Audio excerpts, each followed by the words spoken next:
અને એ ચંદન એ મહાદેવના ભક્તો પોતાના ભાલમાં લગાડે. જે રીતે આપણે મહાકાલેશ્વર મહાદેવમાં મહાદેવને ભસ્મ ચડાવવામાં આવે, અને જે ભસ્મ અભિષેક ભસ્મ સ્નાન થાય, એ ભસ્મ સ્નાન થયા પછી જ્યારે બીજા પ્રહરની પૂજા થાય દિનમાં, ત્યારે ભસ્મ જે શિવજીને ચડાવ્યું એ ભસ્મ બધી ભેગી કરવામાં આવે છે. પીઠ માથાળામાં આજુબાજુમાં જે ભસ્મ ઉડી હોય વિભૂતિ, એ બધી ભેગી કરવામાં આવે છે. અને બધી વિભૂતિ ભસ્મ ભેગી કરીને એક પાત્રમાં રાખવામાં આવે છે. અને ત્યાંના પૂજારીઓ પુરોહિતો હોય એ બધે થોડી થોડી ભસ્મ વહેંચી લે અને સૌને થોડી થોડી ભસ્મ આપવામાં આવે. અને એ ભસ્મ પૂજારી પુરોહિતો દ્વારા મહાદેવના ભક્તોને એ ભસ્મ આપવામાં આવે છે. અને એ ભસ્મની બિંદી થાય છે. પણ કરુણા એ છે કે લોકો એવું સમજે છે કે ભગવાન મહાકાલેશ્વર મહાદેવને શમશાનની ભસ્મ ચડે છે. કેટલી જૂઠી વાત છે. નાના મહંત અમારા વિદિતગીરીજી મહારાજ છે. મહાકાલેશ્વર મહાદેવ જ્યોતિર્લિંગના મહંત વિદિતગીરીજી મહારાજ છે. બહુ નાની ઉંમરના છે, પણ બહુ ભણેલા છે, બહુ જ્ઞાની છે. ધર્મક્ષેત્રમાં જે માણસો હોય તેને ભણવું જોઈએ. ભણ્યા વગરનો માણસ ધર્મક્ષેત્રની અંદર અનર્થ ઊભો કરી શકે છે. કોઠા ઉચ્ચ હોવી જરૂરી છે, પણ ભણવું જરૂરી છે. આચાર્યોના ચરણોમાં બેસીને જે વિદ્વાન આચાર્યો પ્રકાંડ પંડિતો હોય તેના સાનિધ્યમાં બેસી અને થોડું ભણવું જોઈએ. જે જે ધર્મક્ષેત્રમાં જોડાયેલા છે, પછી શિવાલીનો પૂજારી કેમ ન હોય છે, રામજી મંદિરનો પૂજારી કે કૃષ્ણ મંદિરના પૂજારી કોઈ પણ હોય, આ બધા આપણા બ્રાહ્મણો મોટા મોટા યજ્ઞો કરાવે, મોટી મોટી પૂજા કરાવે, તો બ્રાહ્મણો ભણેલા હોય છે. એ પાઠશાળામાં રહેતા હોય ને ક્યારેક પાઠશાળાની મુલાકાત પણ લેવી જોઈએ. તમારા વિપ્રકુમારો કઈ રીતે ભણે છે, કઈ રીતે એ મહેનત કરે છે, કેટલા વાગે વહેલા ઉઠે છે, કઈ રીતે તેની સુવાની ક્રિયા છે, કઈ રીતે સંધ્યા ક્રિયા છે, કેવી રીતે નાય છે, કેવી રીતે તેની રહેણી કેણી, તેનો વ્યવહાર કઈ રીતનો છે, આ પાઠશાળામાં છે. તેથી અમારા બ્રાહ્મણો ધર્મની રક્ષા માટે, શાસ્ત્રોની રક્ષા માટે, વેદ પુરાણની કર્મકાંડ પૂજાપાઠની રક્ષા માટે પોતાના બાળકોને પાઠશાળામાં ભણવા મોકલે છે. પાઠશાળામાં શા માટે? સંસ્કાર સાથે વિદ્યા, વિનય સાથે વિદ્યા એ પાઠશાળામાંથી મળે. વિનય સાથે વિદ્યા એ પાઠશાળામાંથી મળે છે. ભલે તમે આપણા બાળકોને, આપણે બ્રાહ્મણ ન હોય જન્મથી, તો આપણા બાળકોને આપણે પાઠશાળામાં ન મોકલીએ વિનય સાથે વિદ્યા મળે, પણ કમસે કમ આપણા સંઘની જે શાળાઓ છે એમાં તો બાળકોને ભણવા મોકલો. એ ખબર નથી આપણને તો, એ પણ ખબર નથી સંઘની શાળાઓ ક્યાં ક્યાં ચાલે છે, એ પણ આપણને ખબર નથી. જેને સનાતન હિન્દુ ધર્મ સાથે કાંઈ લેવા દેવા નથી, એ સ્કૂલોમાં આપણા બાળકોને ભણવા મોકલીએ છીએ. જે કોણ ચલાવે છે? પોતાના બાળકને મીડિયમ ઇંગ્લિશ ભણાવવા માટે કેવી કેવી સ્કૂલોમાં આપણે ભણાવીએ છીએ. જ્યાં બ્રહ્માનો નિષેધ, જ્યાં વિષ્ણુનો નિષેધ છે, જ્યાંથી આપણા ધર્મનું કોઈ જ્ઞાન નથી મળતું, એવી સ્કૂલોમાં. આમ તો મારાથી બહુ ન કહેવાય, પણ મારી સાથે અબતક વાળા છે એટલે વાંધો નથી મને બોલવાનો. આપણો સંઘ છે RSS, એ ઘણી બધી સ્કૂલો ચલાવે છે, નિશાળ ચલાવે છે. અમારે કમાભાઈને તેના પર તે પૂરી નજર હોય છે, એને બધી જાણકારી હોય છે. આપણા બાળકોને સંઘમાં ભણવા મોકલો. સંઘની શાળાઓ, સંઘનો વિદ્યાર્થી રાષ્ટ્રભક્તિ, દેશભક્તિ, માતૃભક્તિ, પિતૃભક્તિ, તેની અંદર એના પાઠ ભણાવવામાં આવે છે. દેશ માટે નોચાર થવું, દેશ માટે સમર્પિત થવું, તેની વાતો એ સંઘની શાળામાં શીખવવામાં આવે છે. પણ ખબર જ નથી આપણને. તો મારું બાળક મીડિયમ ઇંગ્લિશમાં ભણે છે. કેટલા ગુરુકુળો ચાલે છે, એમાં આપણા બાળકોને આપણે ભણાવીએ.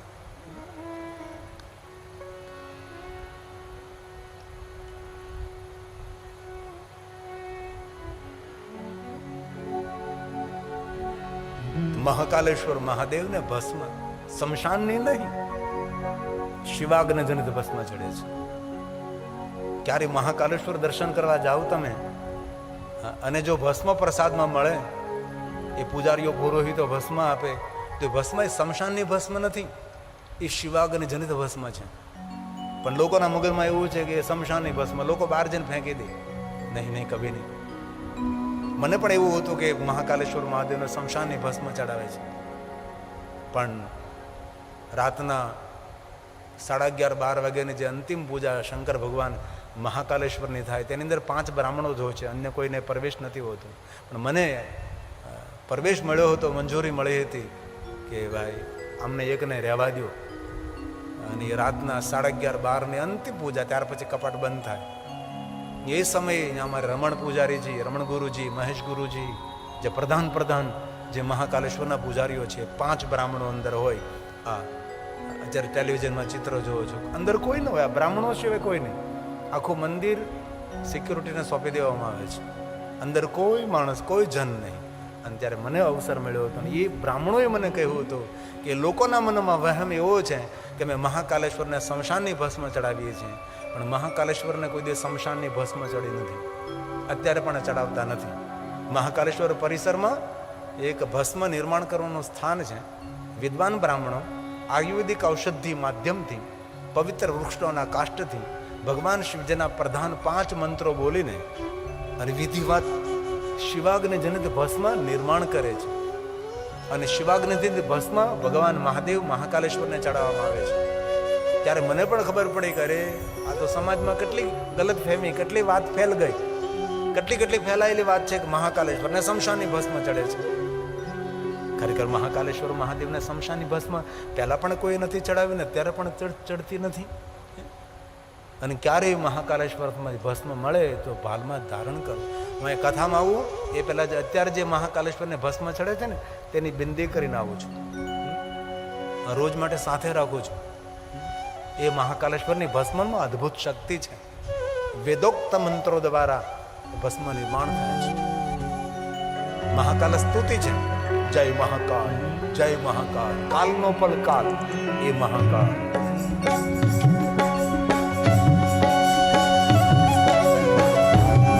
મહાકાલ નમોસ્તુતે, અષ્ટમૂર્તિ મહાકાલ, કાલ કાલ મહાકાલ, મહાકાલાય નમઃ, કાલ કાલ રૂપાય નમઃ, કાલ રૂપાય વિઘ્ન હરાય નમઃ.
પશુનામ પતયે નમઃ.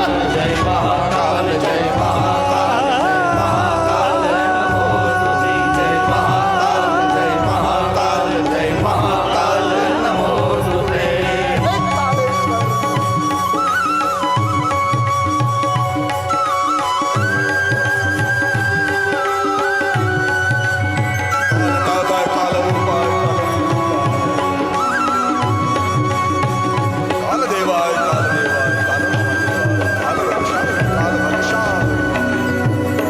ઉગ્રાય ચ નમસ્તુભ્યં મહાદેવાય જય નમઃ.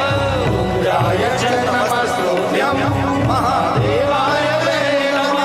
ભીમાય ચ નમસ્તુભ્યં નિશાનાય નમો નમઃ. ભીમાય ચ નમસ્તુભ્યં નિશાનાય નમો નમઃ.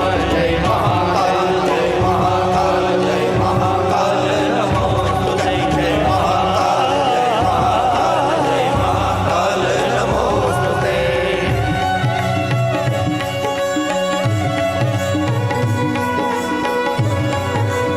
હે મહાકાલ હે કાલેશ્વર મહાકાલેશ્વર કાલરૂપાય કાલરૂપાય કાલસ્વરૂપાય કાલનાથાય નમઃ. ઈશ્વરાય નમસ્તુભ્યં તત્પુરુષાય વૈ નમઃ. ઈશ્વરાય નમસ્તુભ્યં તત્પુરુષાય વૈ નમઃ. સદ્યોજાત નમસ્તુભ્યં શુક્લવર્ણ નમો નમઃ. સદ્યોજાત નમસ્તુભ્યં શુક્લવર્ણ નમો નમઃ. જય મહાકાલ જય મહાકાલ જય મહાકાલ નમો નમઃ. જય મહાકાલ જય મહાકાલ જય મહાકાલ નમો સ્તુતે. જય મહાકાલ હે કાલેશ્વર હે કાલરૂપાય હે કાલરૂપાય કાલ કાલ કાલ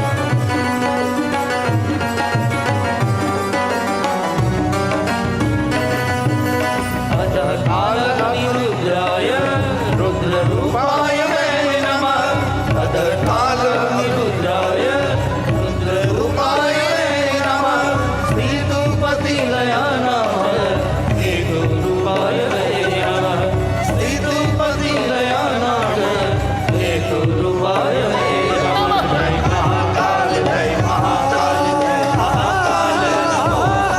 જય મહાકાલ જય મહાકાલ જય મહાકાલ નમો સ્તુતે. જય મહાકાલ જય મહાકાલ જય મહાકાલ જય મહાકાલ જય મહાકાલ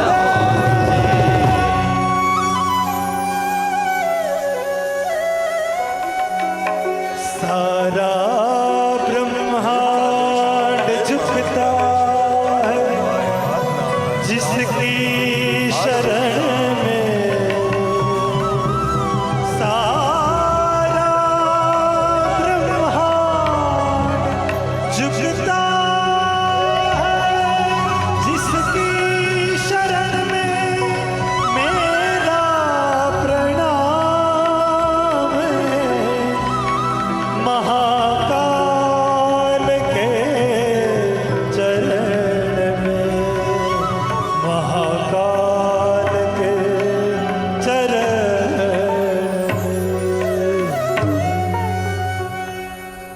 ભગવાન મહાદેવની પૂજા ભસ્મથી થાય જે વૈરાગ્યને પ્રગટ કરનારી છે. તેથી કુમકુમ ચંદન લેપિત લિંગમ પંકજહાર શોભિત લિંગમ. અલગ અલગ પૂજાનો અલગ અલગ મહિમા છે. લિંગાષ્ટક એટલે ભગવાન મહાદેવની વિવિધ પ્રકારની પૂજાની વંદના છે. આદ્ય જગદગુરુ શંકરાચાર્ય મહારાજનો પ્રસાદ છે.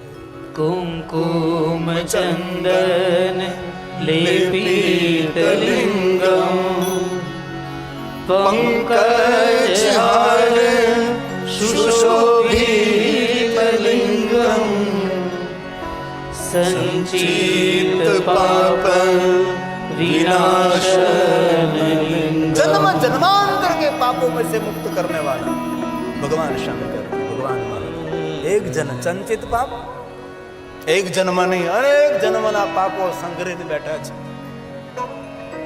જન્મ જન્માંતરના પાપોમાંથી મુક્ત કરનારા ભગવાન મહાદેવ છે. સંચિત પાપનો ખજાનો પડ્યો છે. ખબર નહીં ક્યારે ક્યારે ક્યાં પાપનો વારો આવે ને કયો દંડ ભોગવવો પડે છે. મહાદેવની જે ભક્તિ કરે, મહાદેવની પૂજા કરે, મહાદેવનું અર્ચન કરે છે, એ મનુષ્ય જીવનના દરેક પાપોમાંથી મુક્ત થાય છે. અરે શિવ મહાપડ ગ્રંથમાં સ્વયં બ્રહ્માજીએ કહ્યું કે નારદ, શિવજીના એક નામમાં એટલું સામર્થ્ય છે, એક નામથી જેટલા પાપો બળીને ભસ્મ થાય છે એટલા પાપ મનુષ્ય કરવા માટે સમર્થ પણ નથી. એક નામમાં એટલું સામર્થ્ય ભગવાન મહાદેવ એ શિવ છે. તેથી હાલતા ચાલતા બેસતા ઉઠતા ખાતા પીતા ઊંઘતા જાગતા ઘરમાં વનમાં શમશાનમાં પવિત્ર અવસ્થામાં અપવિત્ર અવસ્થામાં ભજ સાંબ સદાશિવ, ભજ સાંબ સદાશિવ, ભજ સાંબ સદાશિવ. શાંતિ આપનારો, સુમતિ આપનારો ભગવાન શંકર છે, ભગવાન મહાદેવ છે. સંચિતવા જન્મ જન્માંતરના પાપો. દુનિયા આખી પ્રવચનો કહે છે કર્મના ફળ તો ભોગવવા જ પડે, કર્મના બંધનમાંથી કોઈ છોડાવી ન શકે. દરેક પ્રવચનકારો કહે ભાઈ કર્મનું તો બંધન ભોગવવું જ પડે, કર્મના બંધનમાંથી કોઈ મુક્ત ન કરશે, કર્મના કરેલા તો ભોગવવા જ પડે. પણ દુનિયામાં એક એવા મહાદેવ છે, કર્મના બંધનોમાંથી મહાદેવ મુક્ત કરી શકે છે. જન્મ જન્માંતરના કર્મના બંધન, જન્મ મૃત્યુ જરા વ્યાધિ પીડિતમ કર્મ બંધન હે. કર્મના બંધનમાંથી શંકર છોડાવી શકે છે. એક સપન શાસ્ત્ર છે, એક સપનોની દુનિયા છે. ક્યારે કોઈ દુઃખદ સપના આવે મહાદેવના ભક્તને, દુઃખરૂપ સપના આવે, રડી પડીએ, કંપી ઉઠીએ, ધ્રુજી જઈએ. ક્યારે નિંદ્રામાં દુઃખરૂપ સપના આવે મહાદેવનો ભક્ત, તો દુઃખરૂપ સપનાથી ગભરાવું નહીં. જે દુઃખ આપણને જાગૃત અવસ્થામાં મળવાનું હતું એ મહાદેવજી આપણા સપનાની અંદર દુઃખ આપી આપણા કર્મના બંધનોમાંથી ભગવાન શંકર આપણને મુક્ત કરે છે. એક સપન શાસ્ત્ર છે. સપનામાં કેવી કેવી વસ્તુ આવે તો જીવનમાં કેવી ઘટના બને છે. સપન એક સૃષ્ટિ છે, સપન એક શાસ્ત્ર પણ છે, એક માલા શાસ્ત્ર છે. જે ધર્મક્ષેત્રોમાં સંકળાયેલા હોય તેમને ભણવું જોઈએ, તેમને વાંચન કરવું જોઈએ, અલગ અલગ ધર્મગ્રંથોનું વાંચન કરવું જોઈએ, આચાર્યોની સાથે રહી તેની પાસે શીખવું જોઈએ. વિદ્વાનો સાથે વિવાદ ન કરાય, વિદ્વાનો સાથે સંવાદ કરાય છે. વિદ્વાનો પાસેથી શીખવું જોઈએ. જે ધર્મક્ષેત્રમાં રહેલા માણસો છે, કોઈ પણ ક્ષેત્ર એ ટુ ઝેડ, દરેકે ભણવું જોઈએ, દરેકે શીખવું જોઈએ.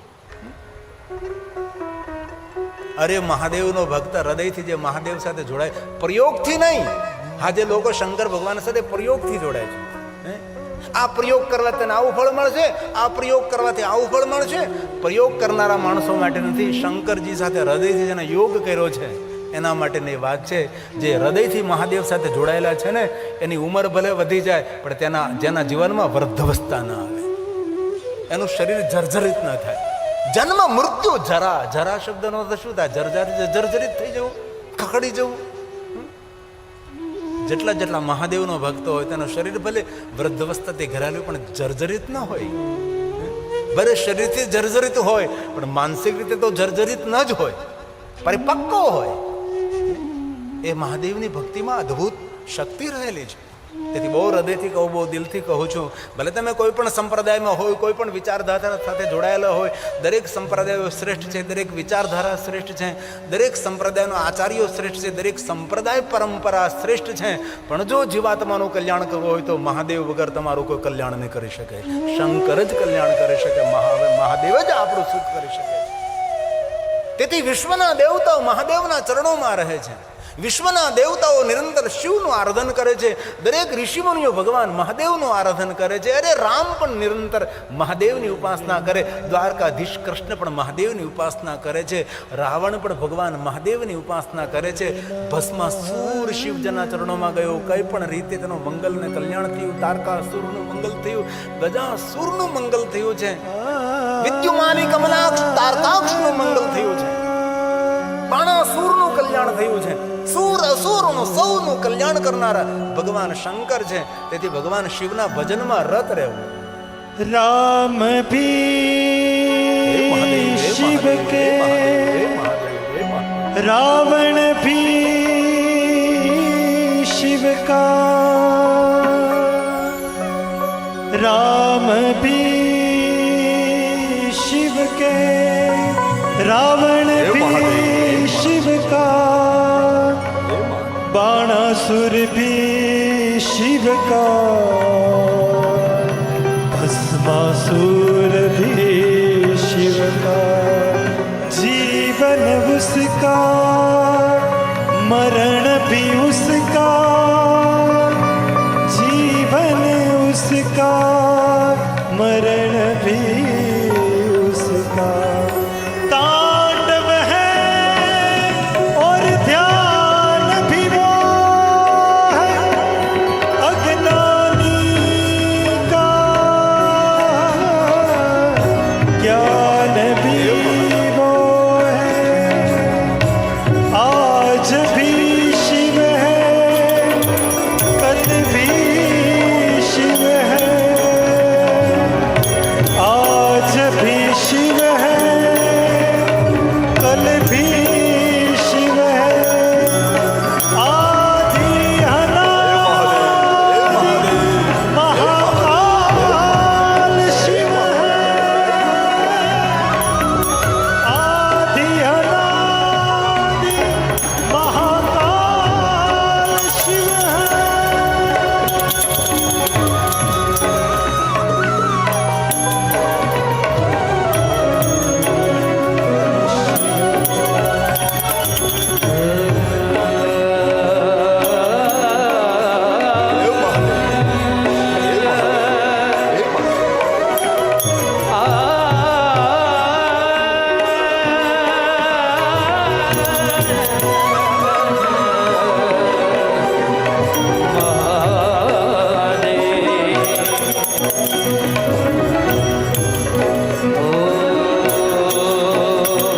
शिवाकान्त शम्भो शशाङ्कर्दमूले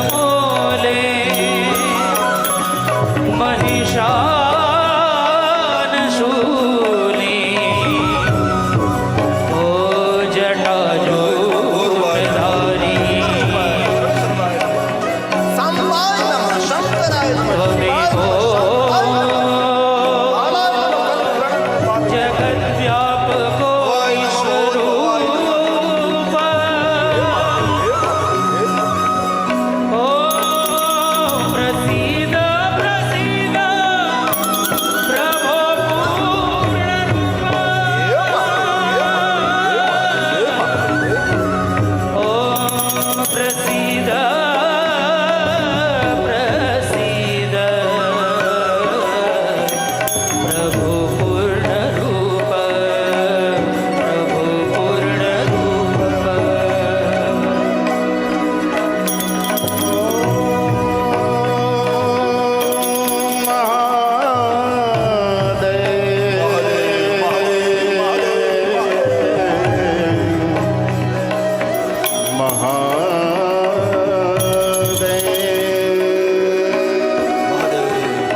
शिवात्मरम्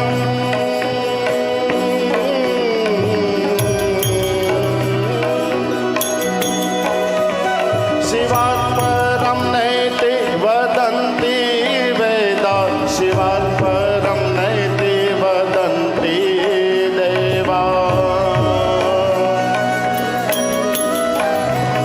शिवात्मरं नैति वदन्ति सिद्ध्या, शिवात्मरं नैति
દેવ મુનિ પરવાર્ચિત લિંગમ. મૂળ ભગવાન મહાદેવ છે. શિવ મહાપુરાણ ગ્રંથમાં એક સુંદર શ્લોક છે. બ્રહ્માજીએ નારદને કહેલું કે નારદ સાંભળો, વિશ્વના દરેક દેવી દેવતાઓની પૂજા આપનાથી ન થઈ શકે, એક શિવનું પૂજન તમે કરી લો નારદ, એટલે વિશ્વના દરેક દેવી દેવતાઓની પૂજા એ શિવ પૂજાની અંદર